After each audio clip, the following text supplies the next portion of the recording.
Assalamualaikum warahmatullahi wabarakatuh. Perkenalkan, nama saya Diva Sabila Hasna dari kelas Japuta dengan NIM P1337424523026. Nah, di sini saya akan menjelaskan anatomi panggul dan anatomi kepala bayi.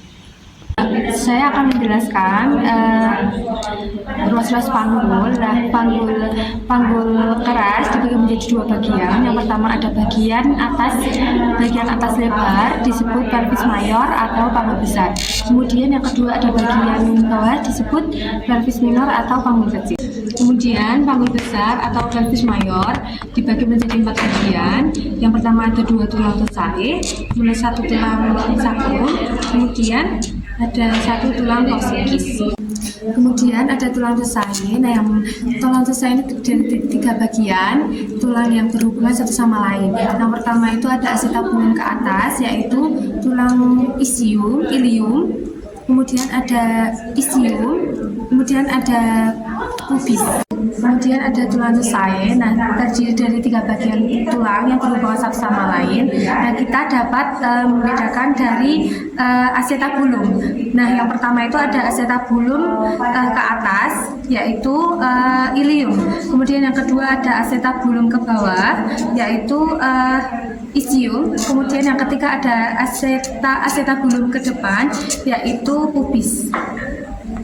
Kemudian bagian atas ada penebalan tulang yang disebut dengan krista iliaca. Nah, di bagian ujung depan belakang itu krista iliaca terdapat tonjolan pada tulang. Nah, ujung depan ini yaitu spina iliaca anterior superior. Nah, di bawahnya ada tonjolan yang namanya spina iliaca anterior inferior. Nah, kemudian ada bagian belakang. Nah, bagian belakang krista iliaca ini terdapat benjolan atas, yaitu spina iliaca posterior superior. Kemudian ada di bawahnya ini ada spina iliaca posterior inferior. Kemudian pada os ilium terdapat lajur, yaitu linea innominata yang menjadi batas antara panggul besar dan panggul kecil. Nah, kemudian tulang yang lebar os ilium adalah fossa iliaca. Kemudian ada os ischium. Nah, pinggir belakang menonjol ini disebut spina ischiadica. Nah, kemudian ada cekungan di atas spina ischiadica ini adalah incisura ischiadica mayor. Nah, cekungan di bawahnya ini namanya incisura ischiadica minor. Kemudian ada os pubis. Nah, tulang duduk membatasi sebuah lubang dalam tulang panggul, yaitu foramen obturatorium. Kemudian, di atasnya ini adalah ramus superior osis pubis. Kemudian yang di bawahnya ini ada ramus inferior osis pubis. Nah, ramus kiri dan kanan ini membentuk arcus pubis. Kemudian tulang pangkal pada kiri dan kanan dihubungkan oleh simfisis pubis. Kemudian ada os sacrum. Nah, os sacrum ini terletak sebelah belakang antara kedua pangkal paha. Nah, os sacrum ini terdiri dari 5 ruas tulang yang bersatu. Nah, permukaan cekung dari atas ke bawah ke samping terdapat lubang yang dilalui saraf. Lubangnya dilalui saraf pembuluh darah kecil, yaitu foramen sacralia anteriora. Kemudian yang bagian belakang ini ada foramen sacralia posteriora. Kemudian permukaan belakang menonjol kasar ini namanya crista sacralis. Nah, kemudian ada bagian atas dari sacrum ini namanya promontorium. Nah, kemudian ke samping sacrum berhubungan dengan kedua tulang ilium ini namanya articulatio sacroiliaca. Kemudian penghubungan sacrum dengan coccygeus yaitu articulatio sacrococcygeus. Kemudian ada os coccygeus berbentuk segitiga dan bersatu terdiri dari 3 sampai 5 ruas. Nah, pada saat persalinan, os coccygeus ini terdorong ke belakang, yaitu 1 sampai 2 cm sebagai memperluas jalan lahir. Kemudian saya akan menjelaskan bagian-bagian panggul. Yang pertama itu ada pintu atas panggul meliputi promontorium, kemudian tepi atas sayap sakrum, kemudian linea illuminata, dan tepi atas simpisis. Nah, kemudian ada conjugata vera. Kemudian conjugata vera itu meliputi dari tepi atas simpisis sampai promontorium itu yaitu 11 cm. Kemudian diagonalis tepi bawah simpisis sampai promontorium itu 1 dikurang 1,5 cm. Nah, kemudian letak melintang itu 12,5 sampai 13 cm. Kemudian letak serong itu 13 cm. Kemudian yang kedua itu bagian luas panggul. Nah, bagian luas panggul ini meliputi pertengahan simpisis bagian dalam, kemudian pertengahan acetabulum, dan pertemuan antara luas sakrum 2 dan 3. Nah, ukuran muka melintang ini ini 12,5 cm. Kemudian ukuran muka belakang ini 12,75 cm.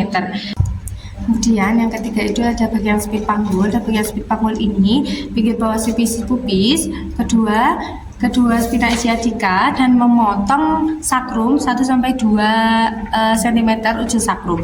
Nah, kemudian ukuran muka belakang ini yaitu panjangnya 11,5 cm. Lalu ukuran muka melintang itu 10 cm. Lalu diagonal sagittalis pos itu sakrum sampai pertengahan antara spina ischiadica itu 5 cm. Nah, kemudian ada pintu bawah panggul. Pintu bawah panggul ini ada 2 segitiga. Nah, 2 segitiga yang pertama itu tuber ischiadicum. Kemudian yang keempat itu ada pintu bawah panggul. Dan pintu bawah panggul itu ada 2 segitiga. Yang pertama itu ada tuber ischiadicum, lalu ramus inferior osis pubis, lalu sudut arkas pubis.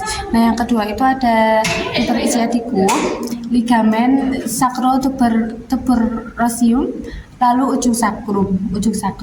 Nah, ukuran muka belakang pinggir bawah simpisis sampai ujung sakrum ini 11,5 cm. Lalu ukuran melintang tuber ischiadicum itu 10,5 cm. Lalu diagonal sagittalis pos itu ujung sakrum ke pertengahan ukuran melintang itu 7,9. Melintang itu tuber ischiadicum itu 10,5 cm. Lalu diagonal sagittalis pos itu ujung sakrum ke pertengahan ukuran melintang itu 7,5 cm. Lalu sudut arkus pubis itu 90 derajat. Kemudian bidang hot 1 itu lingkaran pintu atas panggul, atas simpisis dan promontorium. Nah, yang kedua itu ada sejajar hot 1 setinggi pinggir bawah simpisis. Kemudian hot 3 sejajar hot 1 dan 2 setinggi spina ischiadica. Kemudian hot 4 itu sejajar 1, 2, dan 3 setinggi os coccygeus. Saya akan menjelaskan bagian-bagian kepala janin. Selanjutnya saya akan menjelaskan bagian-bagian kepala janin. Yang pertama ada tulang frontal, parietal, occipital, dan temporal. Kemudian di antara masing-masing tulang terdapat sutura. Yang pertama itu ada tulang frontal dengan parietal yang dibatasi dengan sutura coronalis. Kemudian parietal 1 dengan yang lainnya itu disebut sutura sagittalis. Kemudian parietal dengan occipital dibatasi dengan sutura lamboidia. Kemudian ada tulang parietal dengan temporal dibatasi dengan sutura squamosa. Kemudian saya akan menjelaskan ukuran diameter. Yang pertama itu diameter suboccipitut pragmatica, yaitu panjangnya itu 9,5 cm. Dan yang kedua fronto occipitalis. Fronto occipitalis itu panjangnya 12 cm. Kemudian yang ketiga itu ada diameter mento occipitalis, panjangnya itu 13,5 cm. Kemudian yang kelima ada diameter biparietalis, yaitu panjangnya 9 cm. Kemudian ada diameter bitemporalis, yaitu panjangnya 9 cm. Kemudian yang keenam ada diameter bitemporalis, yaitu panjangnya 8 cm. Kemudian ada ukuran melingkar. Yang pertama itu ada sub occipito pragmatica, yaitu ukurannya 32 cm. Kemudian ada fronto occipitalis, yaitu ukurannya 34 cm. Kemudian yang ketiga ada mento occipitalis, yaitu 35 cm.